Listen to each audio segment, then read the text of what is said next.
Right, this is my Laciadora Klugi. It's recently molted, and I can tell now it's the Klugi because of the darker coloration. The difficilis is pink. We've just got some new food, so hopefully a couple of mealworms here. Not massive, but I've got these to use up.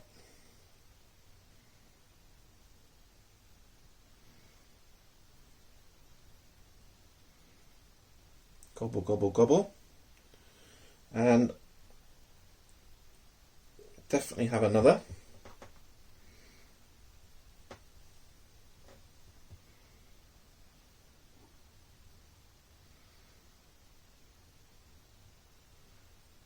If it moves.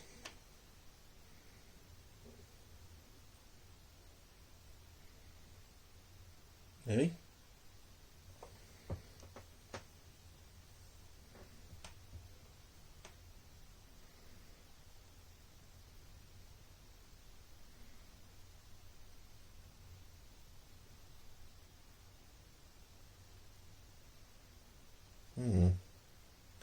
Gotta keep an eye on these in case they burrow. Come on, sweet pea. Yeah, these worms are clever. Stop moving. Oh, there you go. Oh, no.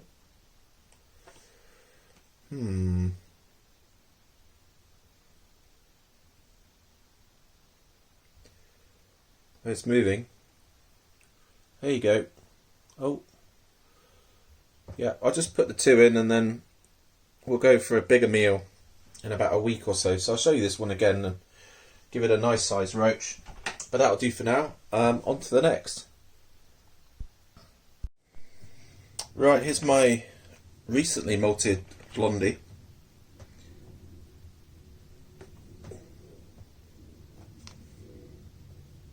Snaffler. Yay!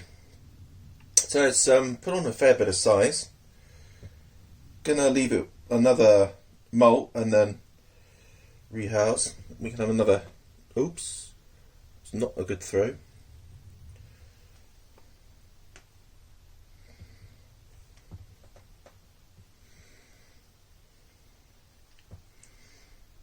This one's a little bloater, and because it's got loads more to grow, I'm not too worried about giving it 3 worms a feeding session, occasion.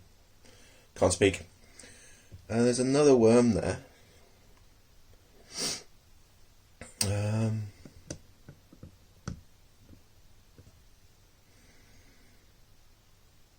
Come on, Snaffler.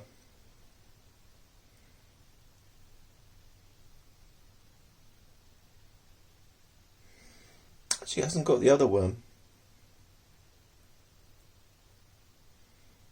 yet. I'll give it a few more seconds because still might go for it.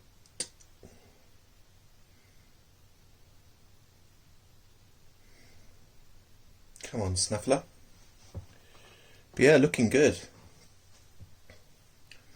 This was actually a freebie from Creatures from the North, so yeah, I was very impressed with that. Oh, did he or she get it? But yeah, just a little note about blondies and sturmies. I mean, this is how I do it, but as you can see, I always have 2 water dishes, because what can happen is they can chuck stuff in the water dish, and you end up, if you don't keep on top of it, you'll find that it's all dried out. So I always keep 2, and I think they tend to prefer it a little bit moist anyway. And also, I would moisten down once a week as well, just a patch in the corner, especially if you know they're in pre-molt, maybe 2 weeks or a month into their pre-molt. Make sure you at least give them, a good soaking of the substrate. But then, of course, you've got to watch out for mould, which is kind of a problem with sturmies and blondies and more water dependent species, which I'd put Asian teas, quite a lot of them, into that bracket. Anyway, on to the next. Right, this is my Fonofilm Oaxeca. It's over a year old and still tiny. It's a little bit grumpy. It kicks hairs, raises its bum in the air, and it's actually so far one of the worst kind of kickers I've got in my collection, even at this small size, which doesn't bode well for the future. But I mean, yeah, my Sturmey's probably the worst when she's grumpy. Now, where are you going to have this? No.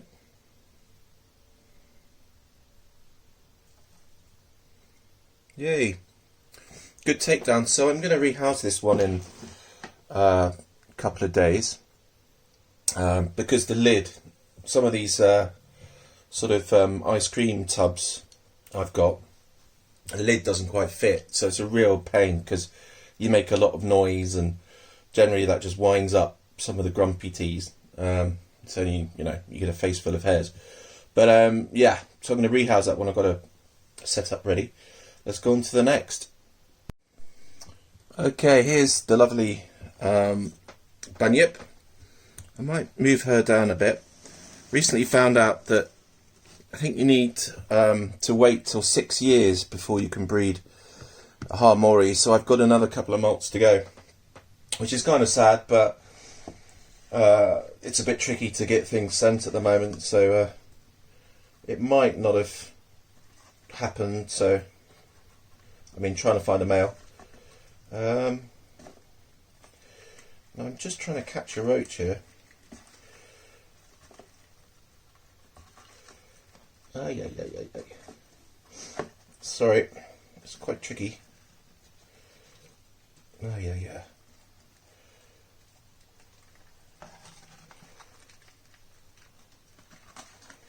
Damn pain. Whoops.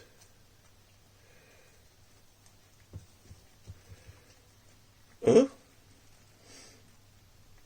What's she doing?